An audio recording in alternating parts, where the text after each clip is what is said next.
Bom dia, igreja. Bom dia. Graça e paz de Jesus sobre a sua vida, amém? Que maravilha, que manhã incrível. Eu já estou abençoado. Só de ter participado desse momento de adoração tão intenso, tão alegre. Não sei se você sabe, mas a alegria do Senhor é a nossa força. Bem, que você se permita se alegrar na presença dEle. Que Ele se torne mesmo a cada dia o seu motivo, sua canção. Se tudo mais em volta parece estar caindo aos pedaços, mas nele nós podemos encontrar motivo de alegria. Nós podemos nos alegrar nele. A Bíblia nos diz isso. Se nós nos agradarmos do Senhor, Ele vai nos satisfazer os desejos do coração, nos alegrar nele, não nas circunstâncias, não nas coisas. Se você ainda está mostrando isso, talvez você esteja perdendo o melhor da vida cristã. Muito mais do que Deus organizar a nossa vida. Cristianismo é nós nos alegrarmos nele. O salmo que eu mais gosto, Salmo 16, 11. Porque o Senhor me fará ver as veredas da vida. Na tua presença, plenitude de alegria. Delícias perpetuamente. É esse Deus que eu sirvo, é esse Deus que eu tenho andado. Já botas de prata, 25 anos que eu ando por Jesus. Não tanto tempo como o pastor Claudinei, né? Pastor Claudinei já mais decano, é um ancião assim mais, apesar de eu ser mais velho que ele ofereceu na minha frente, muito rápido, né? Se converteu mais jovem, e serve ao Senhor há tantos anos, um pastor jovem, mas tão experiente, incrível, e eu queria te convidar a você a saudar, o seu pastor, com a salva de palmas. Vocês têm um pastor filho, pastor é que fica, o pastor é bom de farinha, o tio vocês vão ter isso. Aí vocês não desculpam. A bênção que vocês têm só no dia que foi embora, às vezes para outra cidade, para outro país, mas que vocês valorizem aqui agora, a bênção que vocês têm aqui na área central em Maringá. Muito bom estar aqui com vocês. Eu sempre me sinto muito em casa aqui, sempre sou muito bem recebido por vocês e sinto uma identidade no Espírito. Muito engraçado quando essa igreja então passou por uma transição. O pastor Claudinei, sempre um homem humilde, e aí eu estou pensando em transicionar então para ser Batista Central. Pode? Pode, é claro. E há uma conexão no Espírito, não só entre nós, mas eu creio entre as igrejas. Agora há pouco, no Paixão Contagiante, nosso congresso de células para pastores do DNA, vários irmãos aqui estiveram lá conosco e foi tão precioso. Eu acho que eles, imagino que tenham se sentido em casa também, Eu me sinto aqui, parece que eu estou mesmo, na mesma igreja. Eu sei que é uma igreja só, de Jesus, mas a igreja local tem nuances diferentes. E aqui eu vejo a mesma identidade no Espírito. A pastora Thaís manda um abraço. Obrigado por ter recebido tão bem a minha filhota, Helena, que está aqui já há mais de uma semana, participou do Teen Street, Teen Street, muito legal, e chega de enrolação, Vamos da palavra de Deus. Penso demais, eu estou vendo aqui que vocês estão no ano da visão. E chover no molhar, fala que visão é importante, que sem visão, o povo perece, todo mundo sabe disso. Mas visão é realmente mais importante do que a gente quer acreditar. A maneira com que a gente enxerga a vida, as pessoas, a nós mesmos, o nosso trabalho, a igreja, o nosso ministério, qualquer coisa nessa vida muda, não só onde você vai chegar, mas como você vive agora. Todo mundo, acho que estou exagerando, mas muitos conhecem aquela história de um rapaz que está passando por uma obra ali na rua e ele vê 3 pedreiros ali construindo, fazendo o seu trabalho, e ele nota que eles estão fazendo de maneira muito diferente. A atitude de cada pedreiro ali é bastante diferente. O primeiro está desanimado. Ele está trabalhando ali, mas dá para ver de longe. Você já viu gente que está assim, triste de fazer o que está fazendo? Faz de má vontade. Parece meio indolente. O trabalho não entende. Já viu isso? Talvez tenha acontecido com você. E aquele rapaz está passando, pergunta: amigo, o que você está fazendo? E aquele pedreiro responde: eu tô assentando tijolo. E tá lá, bota um tijolo. É chato mesmo. Pede ali uma pasada de cimento, joga assim, espalha, né? Aí limpa a pá, aí pega outro tijolo e coloca em cima e bota cimento, espalha, limpa a pá, bota outro tijolo. É um trabalho metódico, mecânico, chato. Mas logo do lado tinha um outro pedreiro, já estava um pouco mais animado. Já trabalhava com um pouco mais de habilidade, com velocidade, já andava com a carinha boa, trabalhando direitinho. E aí, aquele rapaz pergunta, amigo, o que você está fazendo? Eu estou levantando uma parede. Estou levantando uma parede. Não mais apenas acendendo tijolos. Aquele pedreiro, o segundo pedreiro, já tinha uma visão um pouquinho maior do que ele estava fazendo. E estava ajudando, e já estava trabalhando com mais prazer. Agora, o terceiro pedreiro é o que se destacava naquele grupo. Ele estava assoviando. Você já trabalhou assoviando, né? Às vezes você vai, sei lá, lavar uma louça. Lá em casa é a parte que me cabe do lado de fora. Se alguém tenta lá em casa me ajudar a lavar a louça depois de um jantar, uma coisa assim, cara, não faz isso, vai me mandar embora. Eu só sirvo para isso aqui em casa. É a única utilidade nessa residência. Então me ajuda aí. E às vezes eu estou lá, que eu subi, estou ali na boa. Eu faço daquele momento um momento legal. E aquele pedreiro que estava fazendo isso, ele assobiava. E ele jogava o tijolo por cima, pegava aqui, aqui. Aí não estou entendendo, mas tudo bem. Mas estava ali todo animadão, assobiando, e ali jogando aquele tijolo. E aquele rapaz pergunta, amigo, o que você está fazendo? Estou construindo uma catedral. Visão. Por que eu assovio na hora de lavar os pratos? Porque eu não estou pensando que eu estou lavando um prato, nem que eu estou arrumando a cozinha. Mas eu penso que eu estou servindo a minha família. É diferente. É o jeito que você pensa, o jeito que você enxerga as coisas. Muda tudo. Muda tudo. Lavar prato já não fica tão chato. Já fica uma coisa que vale a pena fazer. Agora, a igreja não é diferente. A igreja não é diferente. A igreja, ao mesmo tempo que ela é simples, porque qualquer um pode ser parte e viver igreja, a igreja ao mesmo tempo é complexa. Ela é formada de várias partes. Isso demonstra a complexidade. Por que um avião é complexo? Porque tem muitas partes. Se eu não me engano, são mais de 500.000, 800.000 partes com o avião dentro. Então, imaginou? Uma loucura. Agora, complexidade não se resume só a isso. Quando nós conseguimos enxergar diferentes aspectos daquilo que a gente está observando, vendo, visão, isso também é complexo.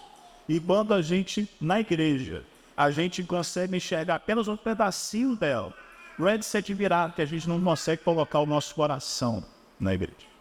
Parece ser algo errado, quando muitas vezes não tem nada de errado. E as pessoas sofrem. Talvez você esteja lutando, nessa complexidade da igreja. Você vê a igreja de uma maneira só, mas a igreja não é uma coisa só. A igreja é várias coisas ao mesmo tempo. E eu queria que hoje mostrasse para você, através de um texto do apóstolo Paulo. No terceiro capítulo da primeira carta de Paulo aos Coríntios, ele usa 3 metáforas diferentes para descrever a igreja. E nós vamos conversar aqui hoje de manhã sobre a primeira delas, e à noite das outras 2. Já combinei com o pastor Claudinei aqui, vou fazer uma pegadinha para ver se você volta de noite, quem sabe, Se colar, rolou. Se colar, rolou. Então, agora de manhã nós vamos ver a primeira imagem que o apóstolo Paulo fala sobre a igreja. Família. Família. A igreja é família. Mas a igreja não é só família. E é aí que é o problema. Quando as pessoas veem as outras visões, as outras imagens, as outras metáforas da igreja, parece que se ofendem. Mas a igreja não é só família, a igreja também é um time, é uma lavoura. O apóstolo Paulo está dizendo, inspirado pelo Espírito Santo, e a igreja também é inteira. Para Paulo, a igreja é uma família, cujo alvo é a maturidade. É um campo, cujo alvo é a quantidade. E é um tempo, cujo propósito é a qualidade. Então, nós vamos ver isso agora na sua Bíblia, em 1 Coríntios, capítulo 3. Nós vamos ler dos versos 1 a 4.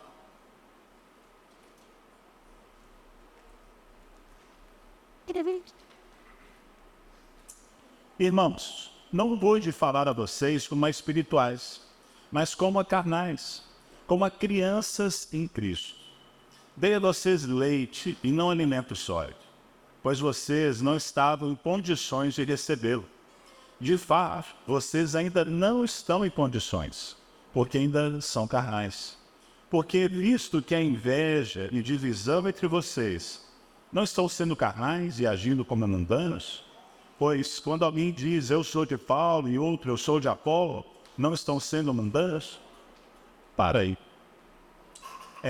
Antes de entrar aqui no texto propriamente dito, eu queria fazer uma defesa do que eu estou dizendo, claro, baseado no texto, mas também da lógica e no bom senso.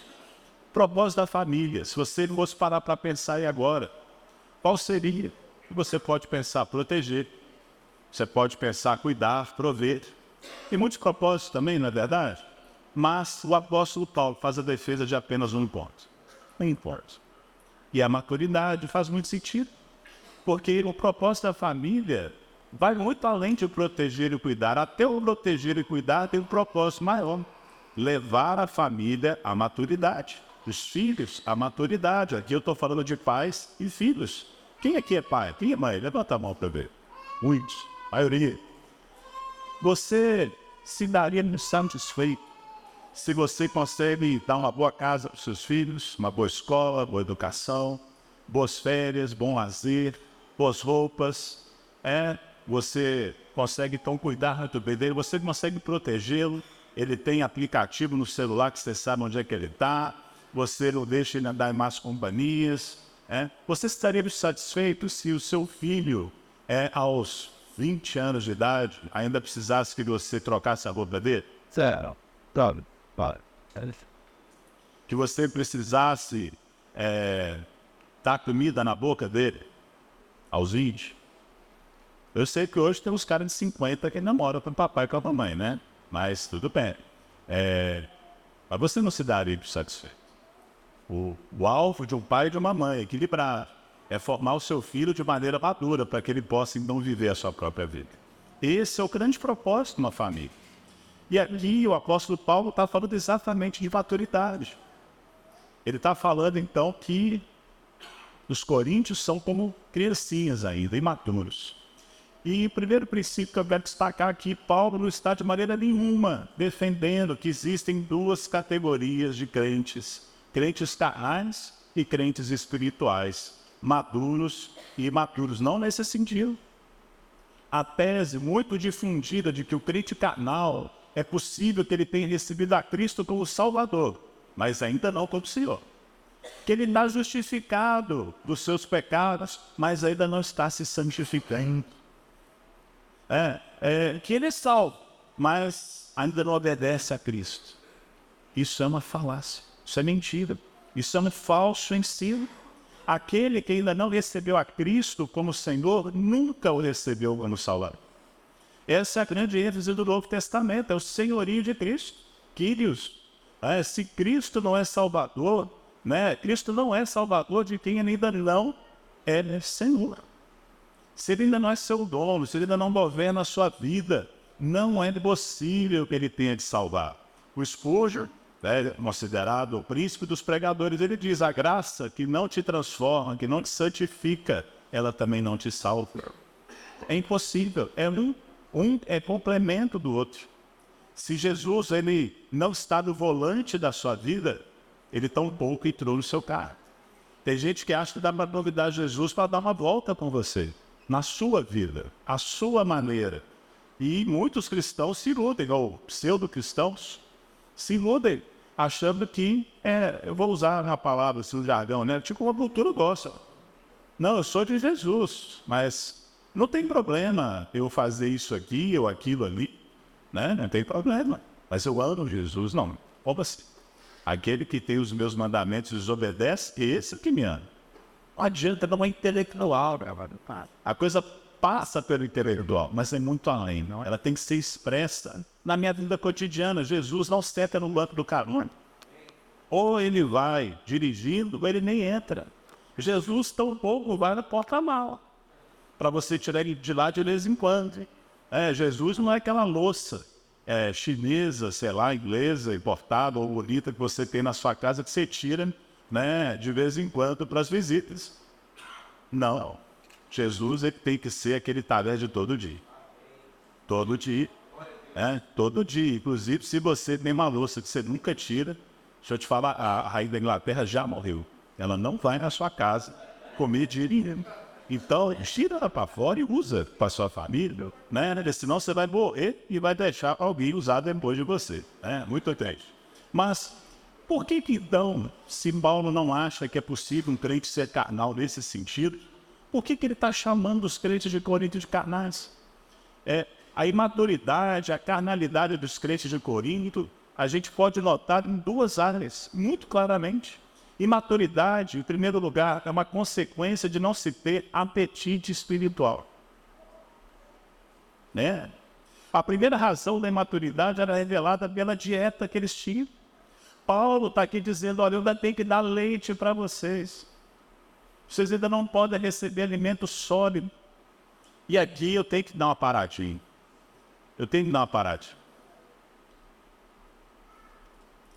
Porque muita confusão é feita nesse ponto. Tem gente que pensa que a diferença entre leite e carne, leite e alimento sólido, é que algumas pessoas da igreja podem receber um determinado tipo de ensino, doutrina, enquanto outros não. Mas não é isso que Paulo está dizendo. De jeito nenhum. A diferença é de profundidade. A diferença é de aprofundamento. Você ensina as mesmas doutrinas para uma classe de crianças que acabou de começar, de pré-adolescentes, como para uma classe de doutorado. Sabe, no cristianismo não existem doutrinas secretas, destinadas aos iniciados, aos experimentados, aos iluminados. Isso é gnosticismo. Isso não é cristianismo. Nós não somos esse povo. Uma mesma verdade é alimento sólido e é leite. Calvino dizia isso, que Cristo é leite para os bebês e carne para os adultos. Você pode ensinar, para uma criança sobre Jesus de tal maneira que ela vai entender. E você pode ensinar sobre Jesus num curso de pós-doutorado, aprofundando as mesmas verdades. O que acontecia com a igreja de Corinto é o que acontece hoje ainda. A pessoa pensa que a igreja hoje é muito difícil. Fala, gente, a igreja sempre foi difícil. Sabe por quê? Porque tem gente lá. Nós estamos aqui. Esse é o problema da igreja, é nós. Vira para a pessoa do lado e fala assim, você é o problema. Agora, vira de novo para ela e fala assim, mas eu também sou o problema. Você achou que você só ia bater, né? Você conhece, né? Uma vez eu cheguei para a Messinha, contaram uma história de um menino, ele recebeu a missão da professora de decorar uma frase bem bonita para declamar na frente da classe. E ele então começou, a fazer uma pesquisa, um garoto novo. E aí, o pai é crente. Pessoal, tem uma frase muito legal no princípio, que eu gosto e eu já acabei, gosto é da bom? Agora é bom. Então, e aí o pai fala assim, filho, por que você não diz para eles lá a frase que Jesus disse? É uma frase de Jesus que está escrita fora dos evangelhos, sabia? Sabia que tem um versículo que é uma citação textual de Jesus que está fora dos evangelhos, está lá em Atos. Melhor é dar do que receber. Declamou, porque Jesus disse, no livro de Atos, melhor é dar do que receber. Aí todo mundo achou bonito, bateu palma. E aí perguntaram para ele, ô Joãozinho, é sempre o Joãozinho, Joãozinho, o seu pai faz o quê? É pastor? Não, ele é lutador de boxe. É melhor dar do que receber, não é?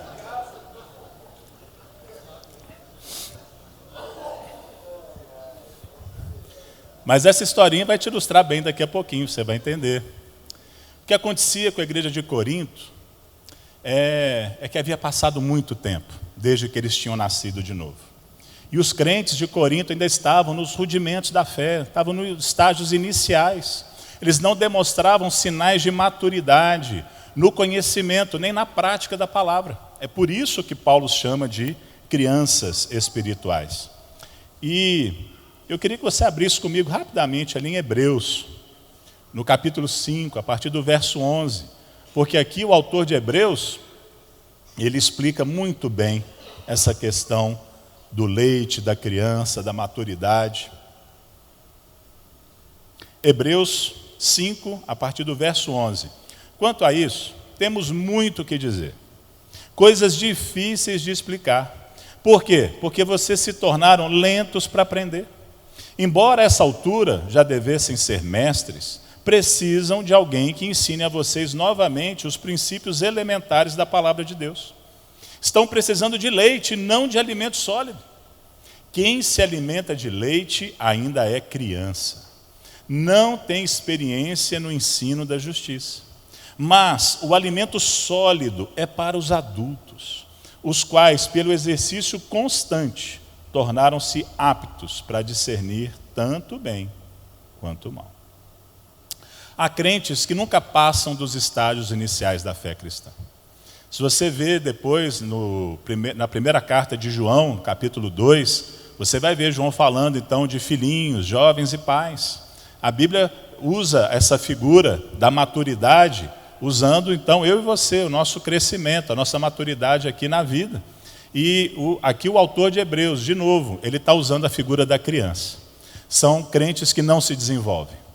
Eles querem continuar eternos bebês. Eles estão aqui só para saber o que eles têm para ganhar. O bebê, gente, ele só pensa em si, né? O bebê, ele só está esperando ser alimentado. Ele só está esperando tudo. Ser vestido, levado para um lado, para o outro, entretido. O bebê não está pensando, o que eu tenho que fazer hoje? Quais são meus deveres? Né? O que meus pais esperam de mim? Não, o bebê não pensa isso. O bebê está sempre bebendo leite. E aqui, a grande chave é que a maturidade ela não é alcançada apenas pelo conhecimento da palavra. E isso é muito importante de ser falado hoje. Muito importante. Há hoje um engano. Um engano sendo repetidamente, insistentemente colocado diante de você. Que um conhecimento profundo e grande maturidade é você saber coisas muito complicadas, difíceis, terminologias, grandes teologias, né, e línguas originais, tudo isso, gente, é ótimo. E é material farto para um teólogo poder desenvolver, né, as suas mensagens, e está tudo certo com isso, não tem nada de errado. Agora, o alimento sólido, o alimento que mostra que alguém está se tornando maduro, o alimento que vai te dar sustância, é a prática constante daquilo que você aprendeu. Se você é um mero ouvinte e não praticante da palavra, você já sabe, Tiago, irmão de Jesus, diz isso, você não está chegando em lugar nenhum. Eu me surpreendo com pessoas que às vezes estão atrás da última moda, daquele pregador ou daquele mestre da palavra super profundo. Eu acho ótimo, eu também gosto. Agora, pensam que isso é que vai torná-los maduros. Deixa eu te falar, você pode ouvir o Hernandes Dias Lopes o dia inteiro, você pode ouvir o Luciano Subirá, você pode comprar um curso de 1 ano para você morar na casa do Luciano Subirá, tomar café, almoçar e jantar com ele todo dia, e você saber tudo de Bíblia e pregar melhor que o Claudinei, difícil, mas você pode tentar pregar melhor que o pastor Claudinei, difícil. Você pode até fazer isso e ser um bebê espiritual. Porque aqui a maturidade não é medida pelo que você sabe, nem pelo que você fala, mas deixa eu te falar no final das contas, é pelo que você faz, é por quem você serve, é por quem você ama, né? Mas isso aí é outra mensagem. Aquele que tem os meus mandamentos e os obedece. Prática. Jesus diz o que no final do Sermão da Montanha? Aquele que ouve e pratica as minhas palavras. Esse está edificando sobre um fundamento sólido. Alimento sólido. Fundação fala o quê? De profundidade, maturidade. Irmão, pega isso aí. Pega isso aí. Você quer ser forte? Quer ser um cristão maduro? Quer ser um cristão vencedor? Começa a praticar o que você já sabe. Deixa eu te falar, você já sabe muita coisa. Olha, eu acho que dá para fechar as igrejas, a gente ficar 1 ano agora só tentando viver o que a gente já sabe. Fácil. Fácil. Ah, pastor, não, mas eu já sei tudo sobre casamento. Mas então por que seu casamento está tão ruim? Eu sei tudo sobre, sei lá, finanças. Pô, então por que está essa desgraça aí a sua vida, cara? Nós vamos viver a palavra, gente. Não é? Por que os crentes de Corinto eram bebês? Porque ouviam e não colocavam em prática. Esse é o problema. Por isso que Paulo está dizendo que é preciso que alguém chegue e ensine sempre as mesmas coisas para ele. É porque esse tipo de pessoa imatura está achando que o próximo aconselhamento, a próxima mensagem, aquele podcast que ele ouvir, que é isso que vai resolver a vida dele. Cara, isso não vai resolver nada na sua vida, se você não praticar. Não é. Eu sei que a gente é um povo muito místico, mas isso não é bom. E eu acho que parece que a gente está imaginando que por osmose, por eu ouvir alguma coisa ou estudar alguma coisa, a minha vida vai mudar. Não, isso é o start. Se você não sabe, você não tem como praticar. Né? Então você tem que saber, você tem que estudar a palavra de Deus, você deve sim ler bons livros, você deve sim ler a Bíblia, você deve sim vir para o culto, você deve sim ir à célula e receber aquela palavra. Tudo isso é importante. Agora, é o start, isso não é o fim. É isso que vai mover você na direção da prática. Amém, igreja?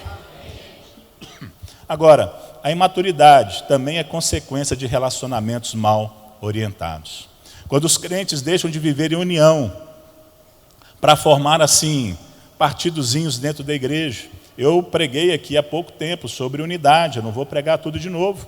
Mas um crente imaturo, ao invés de construir pontes, ele cava abismos.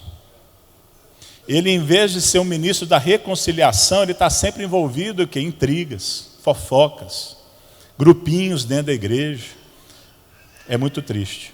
E é por isso que Paulo chama os crentes de Corinto de carnais, né? Porque eles estavam ali querendo saber de quem que eles eram.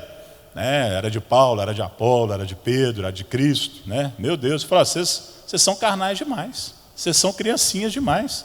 Vocês ainda estão achando que o que importa aqui são os homens. Isso é um sinal gigante de imaturidade e carnalidade.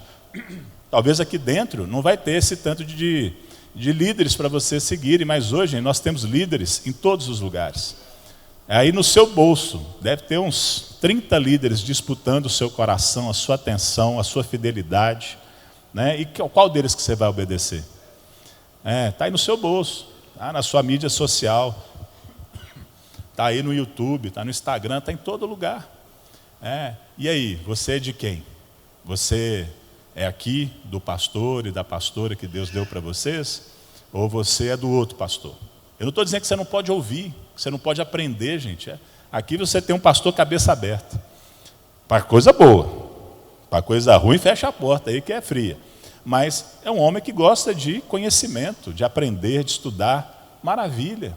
Mas, gente, na hora que você precisa de um pastor, deixa eu te falar, pega o pastor que está aqui do seu lado. Né? Porque por melhor que seja o pregador que você gosta, se você chamar ele para na sua casa, ele não vai não. Se você ficar doente, ele não vai te visitar. Né? E isso faz toda a diferença. Né? Então, cuidado, né? Cuidado. Nós não podemos promover um culto à personalidade. Jesus, Ele é o fundamento, Ele é o edificador, Ele é o dono, Ele é o protetor da igreja. Só Ele é digno de toda a glória e de ser seguido. Então, cuidado. Agora, o alvo da família é maturidade. Como é que a gente adquire isso?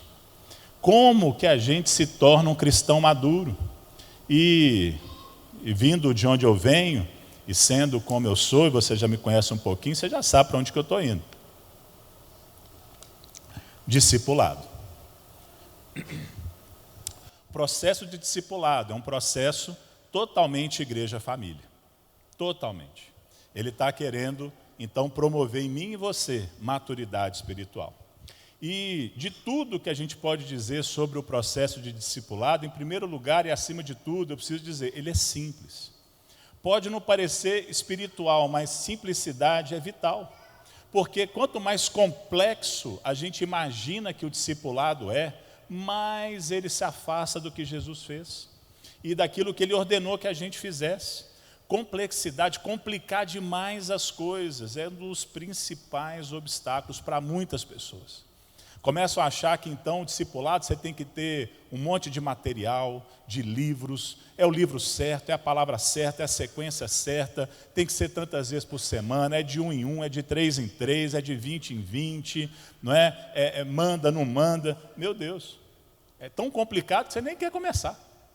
Você nem começa. né? Nós não podemos ver isso dessa forma. De novo, visão. Se você pensa que fazer discípulos é só para super cristãos, é para gigantes espirituais, e se o objetivo do discipulado é fazer outros super cristãos, outros gigantes espirituais, não é se admirar que tanta gente nem começa. Ah não, pastor, não estou pronto, eu ainda estou no processo, né? Deixa eu te falar, todos nós estamos no processo. Eu estou no processo, gigante, gigante, né? Eu gosto de lembrar que o apóstolo Paulo, né, ele começa a sua carreira dizendo que ele era o menor dos apóstolos, humilde, mas como é que ele termina? Eu sou o maioral dos pecadores. Quanto mais perto a gente chega desse Deus, quanto mais nós o conhecemos, mais nós vemos a nossa distância para Ele. Discipulado não é isso, você nunca vai estar pronto. E vou te falar, parte daquilo que vai te amadurecer é exatamente você assumir o seu papel de discipulador, de alguém que faz discípulos. Não é só porque você tem o que passar, claro que você já tem alguma coisa, mas você está esperando ter tudo para poder passar. Cara, você nunca vai ter tudo. Isso aí é uma mentira que eu creio que a nossa carne, o diabo, planta no nosso coração, para a gente não andar. Claro, Jesus era um gigante espiritual, eu entendo. A gente olha para Jesus, poxa, eu não sou Jesus, então não vou fazer. Mas nenhum daqueles discípulos, apóstolos, eram Jesus. E Jesus mandou eles fazerem. E mandou outros também fazerem. E você e eu fazemos também. E aí? Eu creio que Jesus ele escolheu pessoas mais simples, comuns, para integrar o seu ministério, para mostrar que é o quê? É que não é tão complicado assim. Difícil? É difícil. Vai exigir muito de você. Eu não estou dizendo aqui para você que vai ser fácil, estou dizendo que não vai ser complicado. É igual casamento. Complicado não é, gente. É fácil. Mulher, respeita o marido. Marido, ama a sua esposa. Não é complicado. Vai fazer. Ixi. Dá um trabalhão, rapaz. O pessoal fala, pastor Iná, mas você tem um casamento ótimo. Eu como 1 quilo de sal todo dia. Né? Paro a grama lá de casa no dente. Entendeu? Aí, magão. Dá trabalho, mas não é difícil.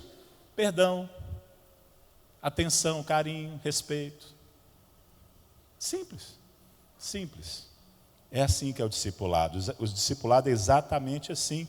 E o que é exatamente o discipulado, gente? É seguir Jesus. Discipulado é seguir Jesus. Uma vez um jovem homem de negócios, que tinha tudo que o mundo podia oferecer, se aproximou de Jesus, perguntando, mestre, como eu posso conquistar a vida eterna? E depois de uma conversa sobre a lei, aquele jovem não se deu por satisfeito. E ele diz, olha, tudo isso tem obedecido desde a infância. E Jesus, ouvindo ele, disse o seguinte, está lá em Lucas 18, falta ainda uma coisa para você. Venda tudo o que você possui e dê o dinheiro aos pobres. E você terá um tesouro nos céus. Depois venha e siga-me. O jovem rico se entristeceu com a resposta de Jesus. Ele tinha uma grande fortuna e o custo de seguir a Jesus era alto demais. Deixa eu te falar, seguir a Jesus sempre vai te cobrar algo que você não quer dar. Se você está andando com Jesus e você não teve que abrir mão de nada, talvez você nem esteja seguindo Ele. Seguir a Jesus é um desses jargões religiosos que são usados com tanta frequência que a gente esquece o significado dele. Frases comuns tendem a perder o seu verdadeiro significado, impacto. Você pode perguntar para as pessoas que talvez vão lá para a Marcha para Jesus, ou que vêm para uma apresentação especial aqui, no Natal, na Páscoa, se eles são seguidores de Jesus. Muitos vão responder, talvez até sinceramente, que são. Mas deixa eu deixar uma coisa clara para você, Central Maringá. É possível acreditar em Jesus e não segui-lo. É possível ser um bom membro da igreja e ainda assim não seguir realmente a Jesus. Seguir Jesus significa acreditar em suas palavras. Claro, você tem que conhecer Jesus, as palavras dele, a Bíblia. Mas você também tem que imitar o seu caráter e obedecer os seus mandamentos. Seguir Jesus é muito mais do que simplesmente ser uma boa pessoa.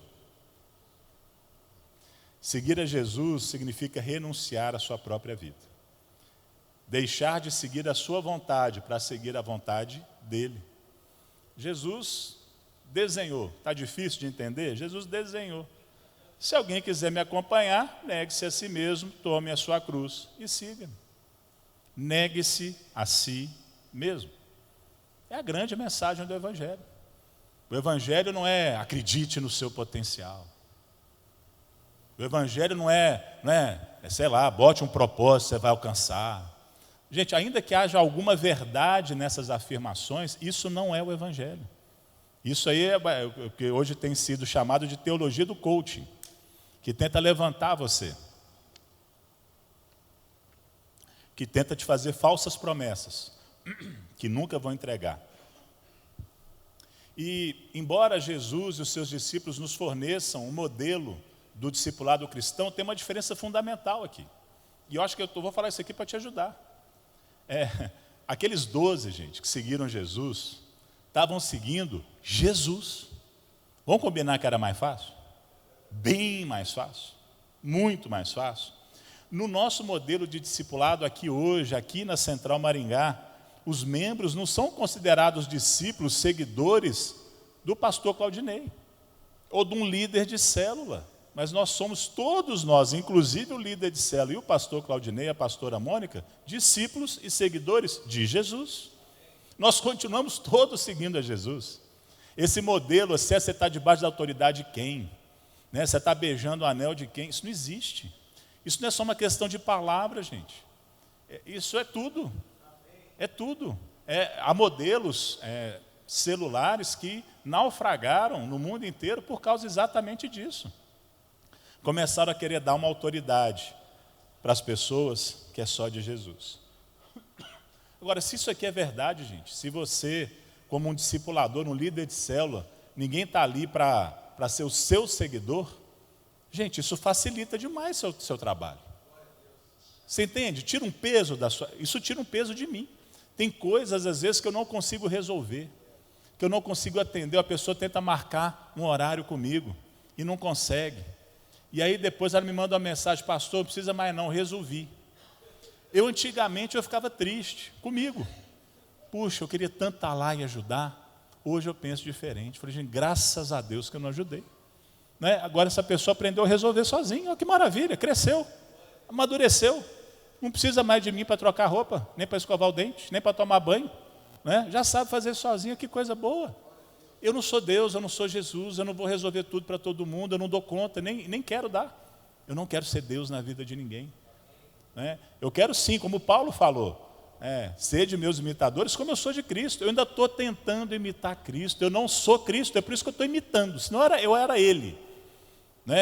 Não, eu só estou imitando Jesus, eu estou tentando ser como Ele, eu ainda estou no processo, eu e você.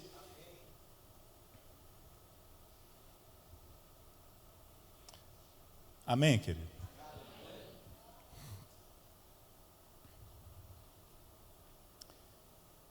Sabe quando que começa esse processo de discipulado? Você já parou para pensar? É quando nós pegamos ali, quando você era e quando você pega hoje como crente, alguém que ainda não é convertido. O discipulado não é um programa de encorajamento, de orientação para cristãos serem melhores cristãos. Você já pensou no discipulado assim? Não, o discipulado é para a gente ser um cristão melhor. É claro que no fundo isso vai acontecer, mas não é isso não, gente. O processo de discipulado começa com quem é descrente. Uai, como assim, pastor? É claro, é assim que funciona. Ou Jesus pegou os discípulos já era tudo crente. Você acha? Não era não. Não era não, de jeito nenhum. É incrível como a gente, especialmente aqui no Ocidente, a gente separa, divorcia o evangelismo do discipulado. E nós ensinamos isso no nosso curso, que o evangelismo é apenas o que? A primeira etapa do discipulado. É a primeira parte.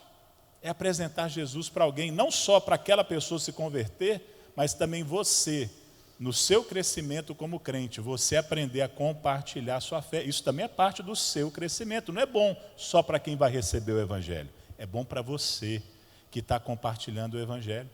Sabe qual foi uma das maiores benefícios para a central do DNA? O DNA é uma maravilha, mas o DNA custa uma fortuna. São 5 pastores de tempo integral, ganhando bons salários. Viagem para todo lado, produção de material, de vídeo, cafés, não sei o que lá, é uma fortuna. Fortuna, milhões nós gastamos. Por que a gente faz isso? Bom, primeiro porque a gente entende que é o nosso esforço pelo reino, e não pela central. Nós não queremos estar focados em nós, mas sim no reino de Deus. Então nós fazemos muita coisa, mas o DNA é o nosso esforço para dar mão para outras igrejas. Então a gente entende que há um favor de Deus, há uma bênção de Deus. Deus se agrada dessa generosidade. Agora, você quer ver um efeito muito prático? Quanto mais a gente fala sobre quem a gente é, do que a gente acredita, mais a gente tem aprendido. A nossa convicção cresce. A gente se torna, muito mais aprofundado naquelas verdades. É isso que acontece quando você prega o Evangelho para alguém que precisa, e prega de novo, e outra vez, você vai ficando cada vez mais forte. Aquilo parece que vai entrando cada vez mais dentro de você, vai te gerando mais convicção, mais fé, não é? E com isso, todas as outras coisas, de novo, fica parecendo assim, eu não quero ficar que você tem que ficar pensando só nisso, no que você vai ganhar, para você evangelizar. Você tem que evangelizar porque Jesus mandou. Amém, pronto. Agora, eu queria te lembrar, tem muito ganho para você. Ele não mandou só para ser o bem do outro, de quem você vai pregar. É bem para você. É bom para você, é bom para mim. Quando Jesus ordenou aos seus discípulos que fossem e fizessem discípulos de todas as nações, nenhum discípulo que ouviu essa palavra pensou que Jesus tinha dito para eles reunirem todos que já criam e começassem então os pequenos grupos, as células. De jeito nenhum.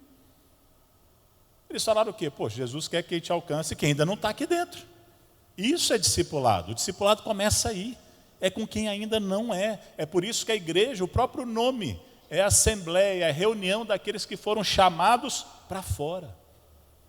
Reunidos com o propósito de alcançar quem ainda está fora. Você pode até dizer que o que a gente faz na célula é evangelismo, mas eu vejo isso como o primeiro passo no processo de discipulado. Não é? É o primeiro passo. O ponto de partida bíblico do discipulado é o evangelismo, e todo evangelismo, o objetivo é fazer discípulos. Discipulado é um chamado à comunhão com os outros. Né? Sabe por que a gente faz discipulado em grupo? Sabe por que a gente faz então a célula em grupo? Sabe por que a gente orienta, no geral, não é o 1 a 1? É errado fazer o 1 a 1? De jeito nenhum. É proibido? Imagina, nunca seria. Mas por que é uns aos outros? Porque quando Jesus convidou Mateus para segui-lo, Mateus não teve o privilégio de andar sozinho com Jesus, não. Tinha outras pessoas lá com ele. Pedro estava lá, João estava lá. Não foi dada para Mateus a opção de seguir Jesus sozinho. Você nunca pensou nisso? Cadê 1 a 1? Aconteceu, com certeza, em algum momento ali, Pedro precisou de um conselho, de uma palavra, de uma oração, mas o contexto do discipulado, ele é em grupo.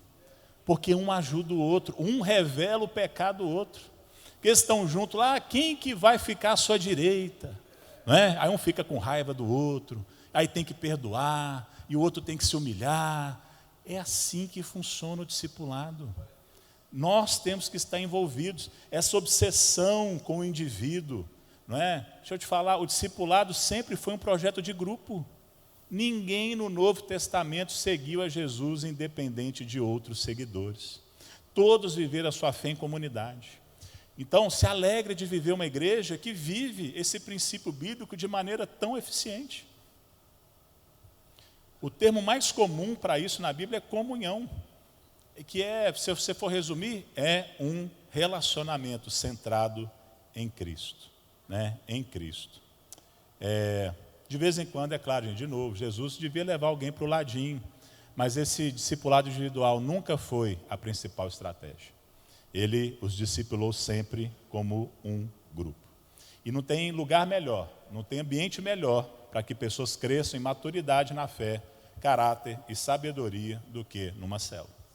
É assim que funciona, né? Dá certo em todo lugar.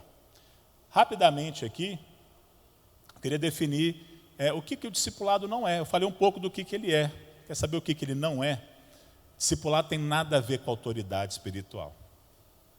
E toda vez que eu ouço essa expressão autoridade espiritual, eu fico preocupado. Porque cedo ou tarde coisas ruins vão acontecer, se já não aconteceram.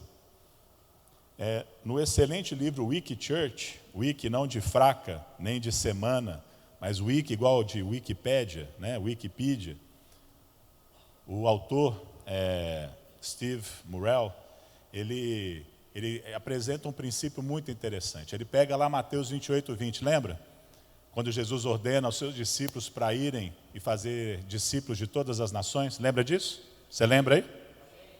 Agora, Jesus, ele começa a grande comissão falando o quê? Foi-me dada toda a autoridade no céu e na terra. E ele parafraseia essa palavra. Ele fala o seguinte, gente, é o seguinte, como se fosse Jesus, né? Vocês estão saindo para fazer discípulos. E as pessoas que vocês vão discipular vão fazer outros discípulos por sua vez. Agora, eu quero deixar uma coisa bem clara para vocês, desde o início. Mineiro, né? Para vocês. Vocês devem fazer discípulos e ensinar as pessoas tudo que eu ensinei para vocês. Beleza? Mas lembra o seguinte, toda autoridade é minha. É minha. Agora, se toda autoridade é de Jesus, que autoridade sobrou para você? Vamos falar de outra forma. Se todo o dinheiro da minha carteira é meu, quanto desse dinheiro é seu? 0. Nem adianta pedir.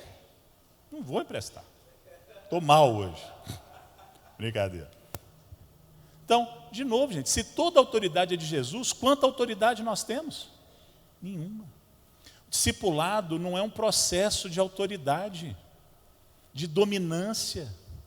É um processo de ajudar alguém a seguir Jesus. Agora, é claro, gente, eu vou botar aqui um parênteses. É óbvio, né? É óbvio que em passagens do Evangelho, Jesus deu autoridade para mim e para você, para a gente curar demônios. Curar demônios não, né? Curar doenças, expulsar demônios. Uma pequena dislexia, mas tudo bem, né? Deus perdoa, né? Deus perdoa. Claro, quando Jesus, né, ele diz, né, então isso, é óbvio que ele nos deu alguma autoridade, nesse sentido. Agora, não uns sobre os outros. Uns sobre os outros, não. Uns sobre os outros, nunca. Isso é uma arma, gente. E se mal usada, meu Deus, nós estamos perdidos. Perdido. Jesus, ele chega a dizer o seguinte, olha, vocês sabem que os governantes das nações as dominam, e as pessoas importantes exercem poder sobre elas. Mas Jesus falou assim, mas vocês não. Aqui no meu reino, não. O maior é o que serve. Aqui não tem esse papo. Vocês não vão tentar dominar ninguém. Vocês não vão tentar dizer quem que faz, quem que não faz, com quem que casa, com quem que não casa. A gente aconselha, a gente instrui, a gente se coloca ao lado, a gente ajuda, a gente briga. Pode brigar. Mas usar essa ficha de autoridade que Jesus te deu para exercer dominância sobre as pessoas, jamais. Jamais. Nós ainda temos autoridade sobre as doenças, sobre as forças demoníacas. A gente ainda proclama com autoridade as palavras de Jesus. Agora, em relação à autoridade espiritual sobre outras pessoas, a autoridade suprema ainda pertence exclusivamente a Jesus. Exclusivamente. Ah, mas e os pastores? E os presbíteros? Gente, aqui nós estamos falando agora de uma liderança organizacional, institucional, é outra coisa. É outra coisa, não mistura não. E mesmo um pastor, você manda em alguém aqui, pastor? Eu queria demais, gente. Fala sério, eu amaria. Falando sobre política lá em Belo Horizonte, uma vez, falaram assim, pastor, mas é porque a igreja está tentando fazer um cabresto, está falando a favor de uma corrente A em detrimento da corrente B, isso é cabresto eleitoral. Falei, seu irmão, eu amaria ter um cabresto para pôr no você. Né? Ia ser bom demais, você não ia pecar tanto, entendeu? Ia ser bom demais, mas eu não tenho. Eu não tenho. Jesus não faz isso, eu vou fazer? Agora, eu queria que você entendesse que eu sou sim uma autoridade sobre a sua vida, mas não para te dominar, para te servir, para te orientar. E eu não vou fazer isso pela força, não. Faz o que você quiser. Né? Agora, eu não vou deixar de falar a verdade. Eu não vou deixar de pastorear você. Eu não vou deixar de discipular você. Então, não me entenda mal. Quando eu estou dizendo aqui que você não tem essa autoridade, não é que você não pode falar. Não é que você não pode ensinar. Não é que você não pode confrontar. Não é que você não pode chegar lá e até brigar com a pessoa. Mas nós não usamos isso para dominar as pessoas. Você entendeu a diferença? Então, amém. Maravilha.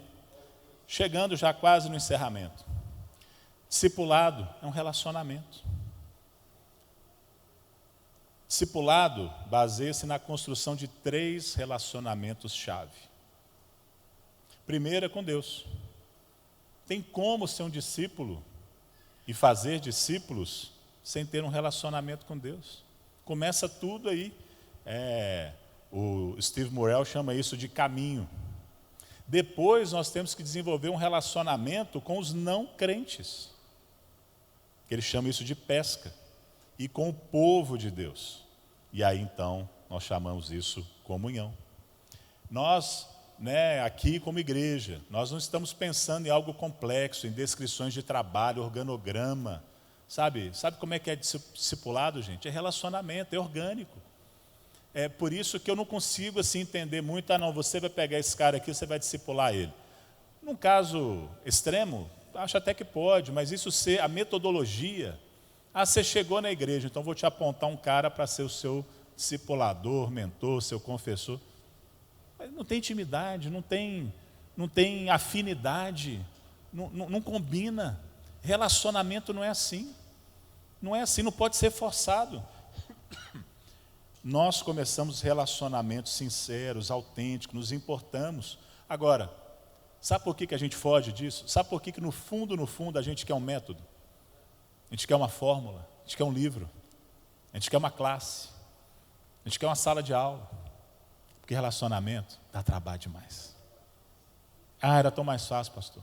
Me dá uma receita de bolo para eu poder saber como lidar com a minha mulher.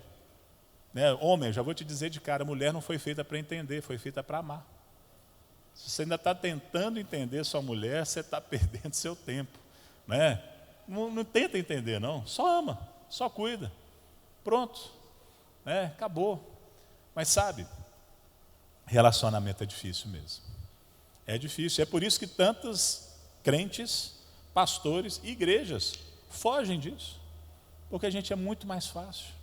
Sabe, eu arrumar metodologias, sistemas, processos, ao invés de ir lá para o todo dia. Ouvir, o treino não dá certo, você volta lá, a pessoa briga com você, tem tudo errado, e acá confusão. Não é assim não? Lá em BH Agora entenda, a gente está sempre estudando sobre o discipulado, lendo livros. Como pastores, você não tem a dúvida, o pastor Claudinei, eu, a pastora Mônica, a pastora Thaís, nós estamos sempre estudando, fazendo cursos, orando, avaliando. Agora, a gente sabe que o viés sempre é o relacionamento. Sempre. Sempre, sempre, sempre. E aqui eu quero fazer algumas perguntas para você. Algumas perguntas para você de aplicação. Queria chamar o pessoal da banda aqui para subir. Eu queria que agora você se avaliasse. Ainda não estou concluindo, mas já estou fazendo uma aplicação. Do tudo que eu falei aqui hoje. Eu quero que você aplique algumas coisas aqui agora para você. Em primeiro lugar, como é que está a sua relação com Deus? E aí não é para você virar para a pessoa que está do seu lado, mas para a pessoa que está dentro de você. Como é que está? Mais do que você se avaliar, como é que o Espírito Santo avalia? Quanto tempo tem que você não conversa com ele? Você está realmente seguindo a Jesus? Ou uma ideia sobre Jesus, conceitos sobre Jesus. Segundo lugar, como é que estão os seus relacionamentos com os não crentes? Você se isolou, mudou para um condomínio gospel? Está fechado dentro do seu gueto evangélico? Ou você está envolvido com a sua família? Talvez alguns deles não sejam crentes ainda, com seus amigos que não são crentes. Você, como discípulo, se tornou um pescador de homens. Preguei isso há pouco tempo aqui também. Terceiro, como estão os seus relacionamentos dentro do corpo de Cristo? Está brigado com alguém? Está de mal de alguém? Está ofendido, ofendeu? Como é que está?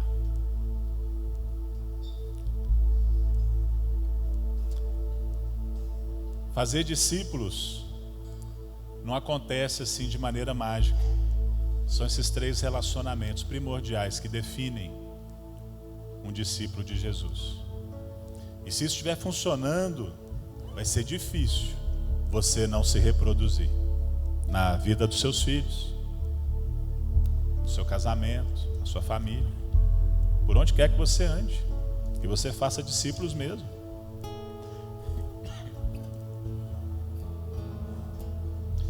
A verdade é que se o que a gente está fazendo não está funcionando, se os filhos não estão se convertendo, se a igreja não cresce, se nós não estamos fazendo discípulos, e se os discípulos não estão amadurecendo, porque a qualidade importa, vou falar disso hoje à noite. Vou falar de quantidade, né? Se os discípulos não estão sendo gerados, sempre vai remontar um desses problemas de relacionamento. Ou tem problema com Deus, ou tem problema com quem não é crente ainda, ou tem problema com os crentes. Isso vale para tudo: liderança, finanças, serviço, tudo. Tudo remonta a um relacionamento com Deus, com as pessoas no mundo e com o povo de Deus. Fica de pé. A gente está chegando aqui para esse final. Queria que você lembrasse, levasse para casa. O alvo de Deus para a igreja, enquanto família, é a maturidade. É o que Ele espera de você e é o que Ele espera que você promova. Maturidade é alcançada pelo ouvir, conhecer e colocar em prática a palavra de Deus. Maturidade é alcançada através de relacionamentos de amor. É alcançada através do discipulado. E esse discipulado que nós estamos falando é um relacionamento em 3 níveis: com Deus, com não crentes e com crentes. Em última análise, essa maturidade, ela é medida em termos de relacionamentos. Queria que você fizesse a sua oração aí a Deus. Você agradecesse a Deus pela sua família. Sua família de verdade, mas a sua família da fé. As lutas e obstáculos e dificuldades que você encontra aqui fazem parte desse processo. Agora, o seu engajamento nele ou não vai ditar a velocidade, a profundidade, a qualidade do discípulo que você está se tornando de Jesus. Se comprometa aqui nessa manhã com esse processo. Se ofereça a Deus. Se ofereça para seguir Jesus, fazer o que Ele fazia. O que Jesus fazia quando estava aqui? Ele ia atrás de não crentes. Ele buscava o Pai intensamente. Ele tinha comunhão com seus discípulos. E o que Jesus está fazendo hoje? A mesma coisa. Ele está à direita do Pai. Ele continua querendo se revelar às pessoas que ainda não o conhecem. E Ele habita no meio da igreja. Vamos seguir a Jesus. Vamos seguir a Jesus.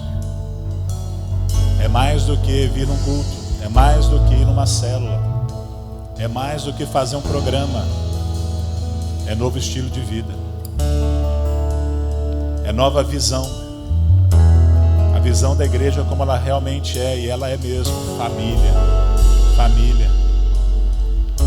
Pai Santo, eu te agradeço, Senhor. Te agradeço por essa manhã. Te agradeço, Deus, pela tua santa presença aqui. que a gente pode até sentir, ela chega a ser palpável. Eu sei, Deus, que nós não precisamos depender de sentimentos, porque é fé, mas me alegra tanto saber que o Senhor é o Deus que criou as sensações, os sentidos, e, Deus, o Senhor se manifesta de maneiras que nós também podemos perceber. Obrigado, Deus, pelo quebrantamento. Obrigado, Deus, pelo constrangimento que o Senhor está colocando no nosso coração. Deus, não por ser severo, mas pelo contrário, por o Senhor ser tão bom, tão paciente, e nos incentivar e nos puxar para viver uma vida muito mais excelente, vida abundante, vida cheia de frutos. Obrigado, Senhor, por essa igreja. Obrigado, Deus, pela Central Maringá. Obrigado, Deus, porque aqui o Senhor tem chamado um povo a mais do que se reunir como igreja, mas a ser igreja. Dentro do prédio, fora do prédio, nas casas. Deus, a continuar aquilo que Jesus começou. E eu sei, Deus, por experiência própria, que não tem vida melhor para ser vivida.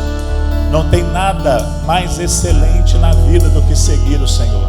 Nada mais emocionante, nada mais desafiador e também ao mesmo tempo nada tão difícil e nem que dê tantas recompensas. Eu te peço agora, Santo Espírito de Deus, que o Senhor mesmo, que é capaz de se dividir e, Deus, para escutar o nosso coração e fazer, Deus, ali uma análise de juntas e medulas, alma e espírito, o Senhor que prova toda a verdade no íntimo. Deus, que o Senhor venha agora colocar diante de nós um espelho, como ali um dia o irmão de Jesus falou para nós, que nós deveríamos olhar para o espelho e não sair correndo daquilo que a gente vê. Mas se ainda somos crianças, Deus, nós queremos crescer. Nós queremos crescer, Deus. Nós não queremos continuar como estávamos. Nós não queremos ser imaturos. Nós não queremos só receber, nós queremos contribuir, nós queremos nos envolver. Nós queremos alcançar outros, nós queremos vencer o maligno. Deus, nós queremos fazer o Senhor conhecido, nós queremos gerar outros, queremos cuidar de outros, queremos discipular outros. Deus, tem gente aqui hoje, Pai, que ainda nem te conhece. Talvez até se chame seguidor de Jesus, mas hoje é que viu que ainda falta. Já tem passos a serem dados. Talvez aqui hoje é dia de arrependimento, de confissão. E quem sabe hoje, verdadeiramente, salvação vai entrar nessa casa. Eu te peço isso, Deus, nos abençoe. Nos livra, Pai, de um evangelho de aparência.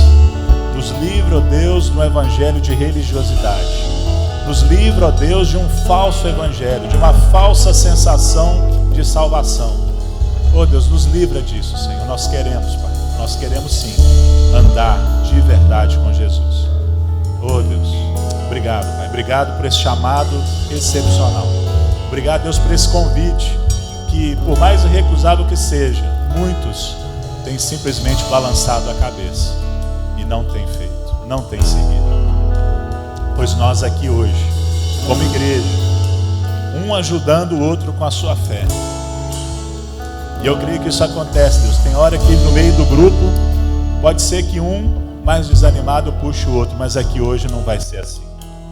É o mais animado que vai puxar aquele que ainda está hesitando, que ainda está pensando. Deus, nós vamos seguir nesse caminho. Deus, nós vamos viver essa vida. Deus, nós vamos contagiar toda uma cidade, porque nós vivemos um evangelho que é sobremodo excelente, que não está centrado em nós, que não tem nada a ver com a gente, que é Cristo, centrado em Cristo, na sua cruz. Deus, nós aqui hoje, Pai, nos oferecemos mais uma vez, como sacrifício vivo, santo, agradável. Oferecemos não só a nossa mente, o nosso intelecto, a nossa vontade, mas os nossos corpos, para expressar tudo o que o Senhor é. Oh Deus, para um mundo tão perdido. Obrigado, Deus. Obrigado, Senhor. Obrigado. E enquanto isso acontece, Deus, que o Senhor nos trate a nós mesmos, que possamos crescer em santidade, devoção, em amor, oh Deus, em boas obras, oh Deus, em relacionamentos restaurados, em caráter aprovado, oh Deus, abandonando o pecado. Oh Deus, nós queremos tudo. E nesse sentido, Deus, nós somos gulosos mesmo. Nós queremos tudo que o Senhor tem para nós. Nós não queremos ser como aquele filho mais velho, ó Deus, que tinha tudo à sua disposição e nunca comeu do banquete. Pois nós estamos em casa e nós queremos comer o banquete. Nós vamos comer o banquete do Senhor. Nós vamos experimentar o melhor dessa terra. Sim. Obrigado, Deus. Nós oramos assim, Pai. Nós te agradecemos e te pedimos a tua bênção. Em nome de Jesus. Amém. Amém.